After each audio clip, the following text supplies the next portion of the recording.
ಎಲ್ರಿಗೂ ನಮಸ್ಕಾರ. Welcome to Shashi Chalalli YouTube channel. ನಾಳೆ ಶಿವರಾತ್ರಿ ಹಬ್ಬ. ಶಿವರಾತ್ರಿ ಹಬ್ಬದ ವಿಶೇಷವಾದ ತಂಬಿಟ್ಟನ್ನು ಮಾಡೋದನ್ನು ಇವತ್ತು ನಾನು ತೋರಿಸ್ತಾ ಇದ್ದೀನಿ. ಇದನ್ನು ಹುರಿಗಡಲೆ ಹಿಟ್ಟು ಮತ್ತು ಅಕ್ಕಿ ಹಿಟ್ಟಿನಿಂದ ನಾನು ಮಾಡ್ತಾ ಇರೋದು. ಬನ್ನಿ ಮಾಡುವ ವಿಧಾನವನ್ನು ನೋಡೋಣ. ಮೊದಲನೇದಾಗಿ ಕಡಾಯಿನ ಕಾಯೋದಕ್ಕಿಟ್ಟು 1 ಗ್ಲಾಸ್ ಅಕ್ಕಿ ಹಾಕಿ ಕೆಂಪು ಬಣ್ಣ ಬರೋ ತನಕ ಫ್ರೈ ಮಾಡಿಕೊಂಡು ಅದಕ್ಕೆ ಇನ್ನೊಂದು ಗ್ಲಾಸ್ ಹುರಿಗಡಲೆನ ಹಾಕ್ಕೊಂಡು 10ರಿಂದ 15 ಸೆಕೆಂಡು ಫ್ರೈ ಮಾಡ್ಕೋಬೇಕು.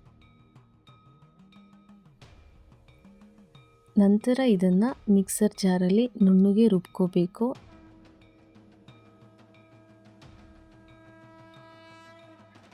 ಅದೇ ಕಡಾಯಿಗೆ ಸ್ವಲ್ಪ ಹಸಿಕಡಲೆ ಬೀಜನ ಫ್ರೈ ಮಾಡಿಕೊಂಡು ಸಿಪ್ಪೆನ ತೆಗೆದ್ಬಿಟ್ಟು 1 ರೌಂಡ್ ಮಿಕ್ಸರ್ ಗ್ರೈಂಡಲ್ಲಿ ರುಬ್ಕೊಳ್ತಿದ್ದೀನಿ. ನುಣ್ಣಗೆ ಯಾವುದೇ ಕಾರಣಕ್ಕೂ ರುಬ್ಕೋಬೇಡಿ, ಜಸ್ಟ್ 1 ರೌಂಡ್ ತಿರುಗಿಸಿದ್ರೆ ಸಾಕು. ಹಾಗೆ ಸ್ವಲ್ಪ ಬಿಳಿ ಎಳ್ಳನ್ನು ಕೂಡ ಫ್ರೈ ಮಾಡ್ಕೊಳ್ತಿದ್ದೀನಿ. ಇದು ಕೆಂಪು ಬಣ್ಣ ಬರೋ ತನಕ ಫ್ರೈ ಮಾಡ್ಕೋಬೇಕು, ಆವಾಗ ರುಚಿ ತುಂಬ ಚೆನ್ನಾಗಿರುತ್ತೆ.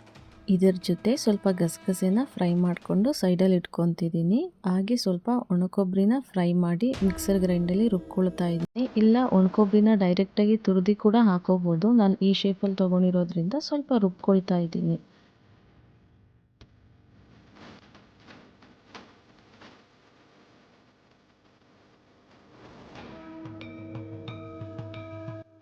ಪಾಕ ರೆಡಿ ಮಾಡೋದಕ್ಕೆ ನಾನಿಲ್ಲಿ 1/4 kg ಬೆಲ್ಲದಲ್ಲಿ 3/4 ಭಾಗದಷ್ಟು ತೊಗೊಂಡಿದ್ದೀನಿ. ಯಾವುದೇ ಕಾರಣಕ್ಕೂ ಪಾಕನ 5 ನಿಮಿಷದ ಮೇಲೆ ಒಲೆ ಮೇಲೆ ಬಿಡಬೇಡಿ, ಒಂದು 5 ನಿಮಿಷ ತಿರುಗಿಸಿದ್ರೆ ಸಾಕು. ಅದನ್ನು ನಾನೀಗ ಸೋಸ್ಕೊಂಡು ಸೈಡಲ್ಲಿ ಇಟ್ಕೊತಿದ್ದೀನಿ. ಈಗ ಒಂದು ದೊಡ್ಡದಾದ ಪ್ಲೇಟನ್ನು ತೊಗೊಂಡು ಅಕ್ಕಿ ಹಿಟ್ಟು, ಹುರಿಗಡಲೆ ಪುಡಿನ ಸೇರಿಸಿ ಅದಕ್ಕೆ ಗಸಗಸೆ, ತೆಂಗಿನಕಾಯಿ, ಎಳ್ಳು, ಕಡಲೆ ಬೀಜನ ಸೇರಿಸ್ಬಿಟ್ಟು ಮಿಕ್ಸ್ ಮಾಡ್ಕೊತಿದ್ದೀನಿ ಚೆನ್ನಾಗಿ, ಒಂದಕ್ಕೊಂದು ಹೊಂದ್ಕೊಳ್ಳಿ ಅಂತ.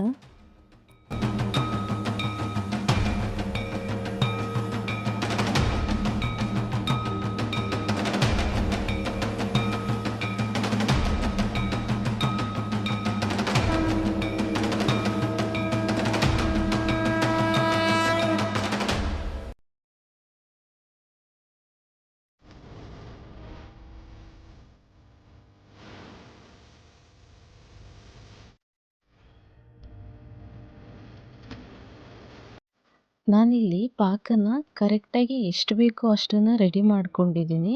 ಆದ್ದರಿಂದ ಒಟ್ಟಿಗೆ ಎಲ್ಲ ಪಾಕನ ಹಾಕ್ಬಿಟ್ಟು ನಾನು ಕೈಯಲ್ಲಿ ಚೆನ್ನಾಗಿ ಮಿಕ್ಸ್ ಮಾಡ್ಕೊತಿದ್ದೀನಿ. ಹೊಸದಾಗಿ ಟ್ರೈ ಮಾಡೋರು ಈ ಥರ ಮಾಡಬೇಡಿ, ಸ್ವಲ್ಪ ಸ್ವಲ್ಪ ಪಾಕ ಸೇರಿಸ್ಕೊಂಡು ಉಂಡೆ ಮಾಡ್ಕೊಳ್ಳಿ. ಸ್ವಲ್ಪ ಮಾಡಿ ಅಭ್ಯಾಸ ಇರೋರಿಗಾದರೆ ಇದು ಚೆನ್ನಾಗಿ ಬರುತ್ತೆ. ಮತ್ತು ಬಿಸಿ ಇರಬೇಕಾದ್ರೇ ನಾವು ಬೇಗ ಬೇಗ ಉಂಡೆಗಳನ್ನ ಕಟ್ಕೊಬಿಡಬೇಕು. ತಣ್ಣಗಾದ ನಂತರ ಪಾಕ ಹಸಿಟ್ಟು ಗಟ್ಟಿ ಆಗಿಬಿಡುತ್ತೆ, ಆವಾಗ ನಾವು ಉಂಡೆಗಳನ್ನ ಕಟ್ಕೊಳ್ಳೋದಕ್ಕಾಗೋದಿಲ್ಲ. ಉಂಡೆಗಳನ್ನ ಕಟ್ಟಬೇಕಾದ್ರೆ 2 ಕೈಯಿಂದ ಗಟ್ಟಿಯಾಗಿ ಪ್ರೆಸ್ ಮಾಡಿಬಿಟ್ಟು ಉಂಡೆಗಳನ್ನ ರೆಡಿ ಮಾಡ್ಕೊಳ್ಳಿ.